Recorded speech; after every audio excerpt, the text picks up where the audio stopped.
नमो नमः। अद्य भवतां सर्वेषां संस्कृत अनुशिक्षणे स्वागतम् अस्ति। प्रिय भैया बहनों, आज हम अष्टमी कक्षा की संस्कृत की पाठ्यपुस्तक रुचिरा भाग 3 की प्रथम पाठ की श्लोक संख्या 3 का पठन करेंगे। लुब्धस्य नश्यति यशः पिशुनस्य मैत्री, नष्टक्रियस्य कुलमर्थपरस्य धर्मः, विद्याफलं व्यसनिनः कृपणस्य सौख्यं, राज्यं प्रमत्तसचिवस्य नराधिपस्य। फिर से एक बार देखेंगे।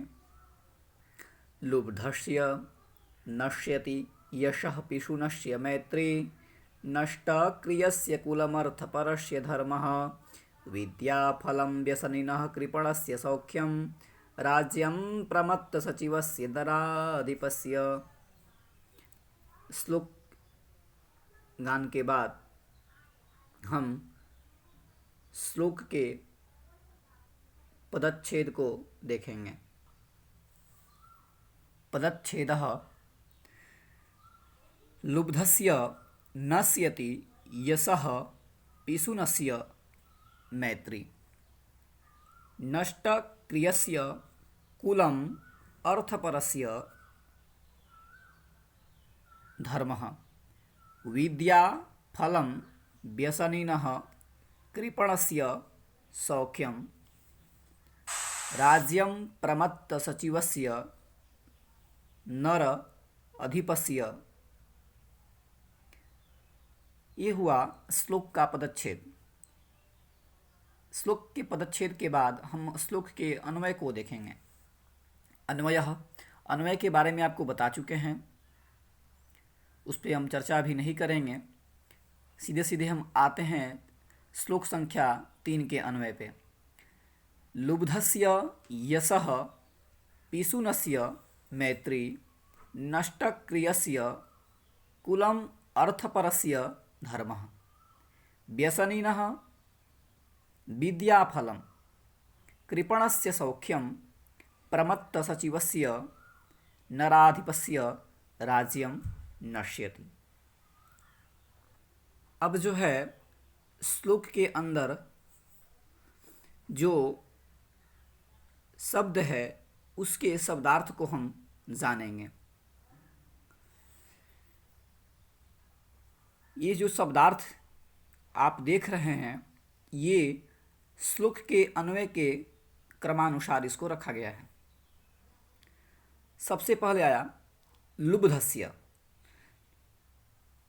लोभी जनस्य, अर्थात लोभ करने वाला व्यक्ति का, यशः प्रसिद्धि कीर्ति, यानी उसका जो यश है, प्रसिद्धि है, कीर्ति है, पिशुनस्य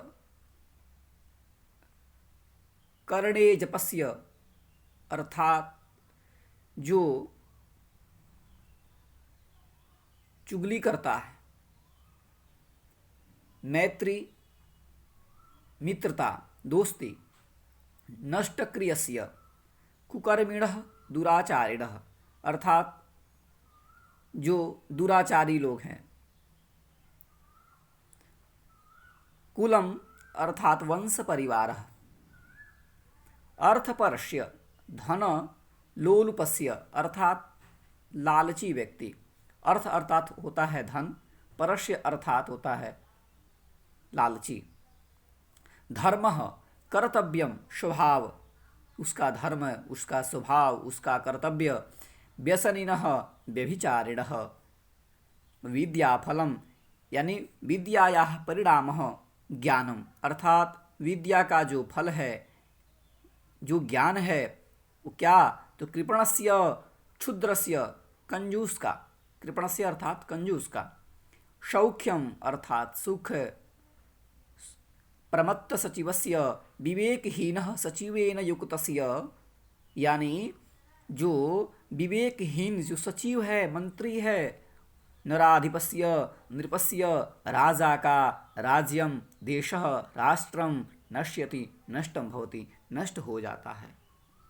अर्थात लोभयुक्तस्य मानवस्य कीर्तिः नश्यति।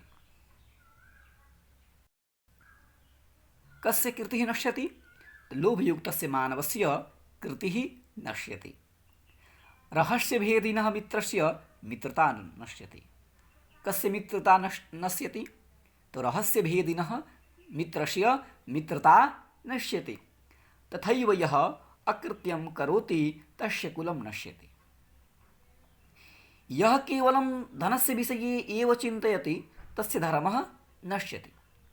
दुष्ट अभयासयुक्तस्य मानवस्य विद्या नश्यति। कृपणस्य सुखं नश्यति। यस्य नृपस्य मंत्रिणः सचिवाः विवेकहीनाः भवन्ति तस्य नृपस्य राज्यं नश्यति। कहने का मतलब ये है, कहने का आशय ये है कि जो व्यक्ति लालच करता है, लोभयुक्तस्य मानवस्य कीर्तिः नश्यति, यानी जो व्यक्ति लालच करता है उस व्यक्ति का क्या नष्ट होता है? तो उस व्यक्ति का यश जो है वो नाश हो जाता है। यश अर्थात कीर्ति, उसकी जो प्रसिद्धि है, उसकी जो ख्याति है, वो क्या होता है? नष्ट हो जाता है। कैसे? तो लालच करने से। लालच करने से उस व्यक्ति का जो प्रसिद्धि है, जो कीर्ति है, जो ख्याति है, वो क्या होता है? नष्ट हो जाता है। और बताया गया, ये जो श्लोक है आपका पंचतंत्र से लिया गया है। आगे बताया गया कि रहस्य भेदिना मित्र से मित्रता नश्यति, यानी जो व्यक्ति, जो मनुष्य, जो दोस्त, जो मित्र अपने मित्र का किसी से बुराई करता है, उसका शिकायत करता है, उस व्यक्ति का क्या होता है? मित्रता जो है वो नष्ट हो जाता है। आगे तथैव यह अकृत्यम करोति तस्य कुलम नश्यति, जो व्यक्ति अकृत्य करता है, कुकर्म करता है, उस व्यक्ति का क्या होता है? कुल जो है वो नष्ट हो जाता है। यह केवलम धनस्य विषये एव चिंतयति तस्य धर्मः नश्यति, जो व्यक्ति दिन रात हाय धन दिन रात जो है धन के पीछे भागता है, धन के लिए दिन रात सोचता है, उस व्यक्ति का क्या होता है? धर्म जो है वो नष्ट हो जाता है। आगे तो दुष्ट अभ्यास युक्तस्य मानवस्य विद्या नश्यति, जो व्यक्ति व्यसनी है, व्यसन करता है, उस व्यक्ति का क्या होता है? तो विद्या का जो फल है, जो ज्ञान है, वो ज्ञान क्या होता है? नष्ट हो जाता है। आगे कृपणस्य सौख्यम, सौख्यम अर्थात होता है, सौख्यम अर्थात कृपणस्य सौख्यम, यानी जो व्यक्ति कंजूस है, कृपण है, उस व्यक्ति का क्या होता है? सुखम नश्यति, सुख जो है वो नष्ट हो जाता है। यस्य नृपस्य मंत्रिणः सचिवाः विवेकहीनाः भवन्ति तस्य नृपस्य राज्यं नश्यति। ठीक उसी प्रकार जैसे लोभ करने से उसका कीर्ति नष्ट हो जाता है, अपने दोस्त का शिकायत करने से उसका मित्रता नष्ट हो जाता है, जिस प्रकार धन के लालच में आने से व्यक्ति का धर्म नष्ट हो जाता है और व्यसनी व्यक्ति का जो विद्या का फल है वो नष्ट हो जाता है, ठीक उसी प्रकार यदि किसी राज्य का जो मंत्री है, सचिव है, विवेकहीन होते हैं, जिस राज्य के मंत्री जो है, सचिव जो है विवेकहीन होते हैं, उस राज्य का जो राज्य है वो राज्य क्या होता है? नष्ट हो जाता है। कहने का मतलब ये है कि यदि व्यक्ति को यश चाहिए तो उसे लालच नहीं करनी चाहिए। यदि मित्रता चाहिए तो उसे अपने मित्रों की कमजोरी को दूसरों की सामने प्रकट नहीं करना चाहिए। यदि आप धर्म को पाना चाहते हैं तो धन की ओर हमें नहीं भागना चाहिए, और यदि अपने परिवार को बचाना चाहते हैं तो निरंतर परिश्रम करना चाहिए। भैया बहन, यदि विद्या का फल पाना है तो हमें बुरी आदतों से क्या है? बचना चाहिए। यदि भैया बहन हम सब चाहते हैं तो कंजूसी छोड़ देनी चाहिए, क्योंकि जिस राज्य का मंत्री, सचिव जो है विवेकहीन होता है, उस राज्य का नष्ट होना निश्चित है। तो इस पंचतंत्र के जो श्लोक है तो क्या है, उस श्लोक को एक बार फिर से अनुगान करेंगे।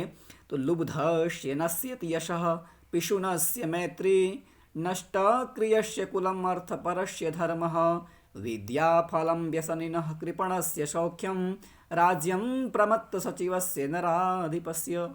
ये जो श्लोक है पंचतंत्र से लिया गया है। यह श्लोक हमें सिखाता है कि हमें क्या करना चाहिए, क्या नहीं करना चाहिए, क्या उचित है, क्या अनुचित है। तो हमें पूरे जीवन में कभी लालच नहीं करनी चाहिए, मित्र का शिकायत नहीं करना चाहिए, धन की ओर नहीं भागना चाहिए, परिश्रम से कभी नहीं हटना चाहिए, बुरी आदतों से बचना चाहिए। यदि सुख पाना हो तो कंजूसी छोड़ देना चाहिए। और क्योंकि ये पंचतंत्र का श्लोक हमें शिक्षा देता है, क्योंकि शिक्षा ये देता है कि हमें लालच नहीं करना है, अपने जो कमज़ोर मित्र हैं उनकी शिकायतें नहीं करनी है। यदि हम भैया बहन इससे बचेंगे तो हमारा जीवन निश्चित ही सफल होगा। हम अपने जो मेरा जो लक्ष्य है उस लक्ष्य की ओर हम जाएंगे। तो आज का जो विषय है था वो हमारा सुभाषितानी का तृतीय श्लोक था। आशा होगा कि आप इस श्लोक को समझ गए होंगे। इसको अपने फेयर कॉपी में इसको नोट करेंगे, इसके पदच्छेद को लिखेंगे, इसके अन्वय को लिखेंगे, शब्दार्थ को लिखेंगे, इसके भावार्थ को लिखेंगे और इससे आप इस श्लोक को कंठस्थ करेंगे। और अंत में एक चीज़ और मैं बताना चाहूँगा आप लोग भैया बहन को कि इस श्लोक में है संधि, जरा संधि शब्द को देख लेंगे तो कुलमर्थ परस्य, कुलम अर्थ परस्य, इसका संधि क्या होगा, संधि विच्छेद क्या होगा, कुलम अर्थ परस्य। और एक है नराधिपस्य, नर अधिपस्य। तो यहाँ इस श्लोक में दो जगह संधि शब्द थे, उसको हम देखें। एक था कुलमर्थ परस्य, इसको जो संधि विच्छेद करके पढ़ेंगे तो कुलम अर्थ परस्य, नराधिपस्य, नर अधिपस्य। तो आशा होगा कि आप भैया बहन समझ गए होंगे। यदि कोई दिक्कत हो तो फिर आप को कल एक बार फिर से हम इसको पुनः एक बार इसका हम अनुगान करेंगे और इस पे चर्चा करेंगे। अस्तु, धन्यवाद।